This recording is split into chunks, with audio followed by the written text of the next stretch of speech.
त्वयि सुप्ते जगन्नाथे जगत्सुप्तं भवेदिदम् उत्तिष्ठे चेष्टते सर्वमुत्तिष्ठोत्तिष्ठं माधव।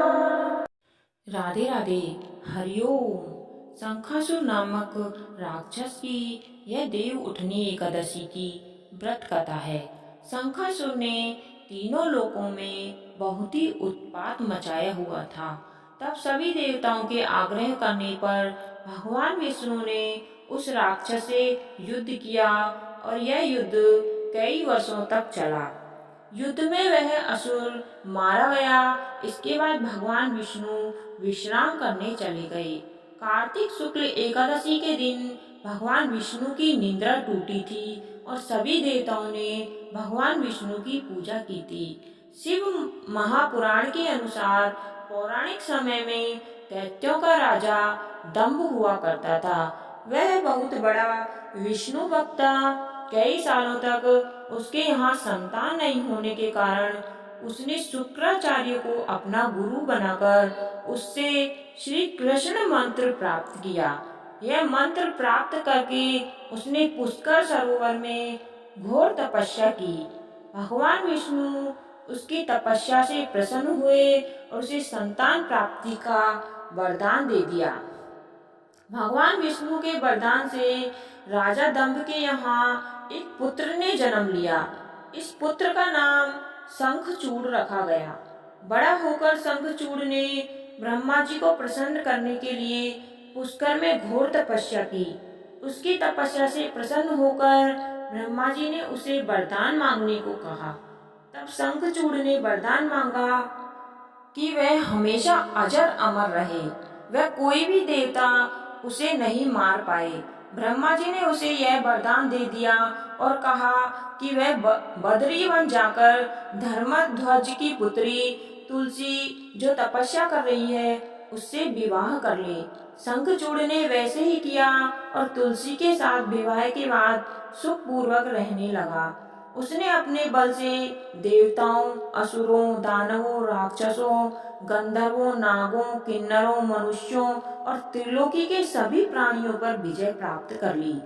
वह भगवान श्री कृष्ण का परम भक्त था। शंखचूड़ के अत्याचार से सभी देवता परेशान होकर ब्रह्मा जी के पास गए और ब्रह्मा जी ने उन्हें भगवान विष्णु के पास ले गए। भगवान विष्णु ने कहा कि शंखचूड़ की मृत्यु भगवान शिव के त्रिशूल से ही होगी, अतः आप उनके पास जाएं। भगवान शिव ने चित्ररथ नामक गण को अपना दूत बनाकर शंखचूड़ के पास भेजा। चित्ररथ ने शंखचूड़ को समझाया कि वह देवताओं को अपना राज्य लौटा दे, परंतु शंखचूड़ ने मना कर दिया और कहा कि वह महेश्वर से युद्ध करना चाहता है। भगवान शिव को जब यह बात पता चली तो वे युद्ध के लिए अपनी सेना लेकर निकल पड़े। इस तरह देवता और दानवों में घमासान युद्ध हुआ, परंतु ब्रह्मा जी के वरदान के कारण शंखचूड़ को देवता नहीं हरा पाए। भगवान शिव ने शंखचूड़ का वध करने के लिए जैसे ही अपना त्रिशूल उठाया तभी आकाशवाणी हुई कि जब तक शंखचूड़ के हाथ में श्री हरि का कवच है और उसकी पत्नी का सतीत्व अखंडित है तब तक इसका वध असंभव है। आकाशवाणी सुनकर भगवान विष्णु वृद्ध ब्राह्मण का रूप धारण कर शंखचूड़ के पास गए और उससे श्री हरि कवच दान में मांग लिया। शंखचूड़ ने वह कवच बिना किसी संकोच के दान कर दिया। इसके बाद भगवान विष्णु शंखचूड़ का रूप बनाकर तुलसी के पास गए। शंखचूड़ रूपी भगवान विष्णु ने तुलसी के महल के द्वार पर जाकर अपनी विजय होने की सूचना दी। यह सुनकर तुलसी बहुत प्रसन्न हुई और पति रूप में आए भगवान का पूजन किया व रमण किया।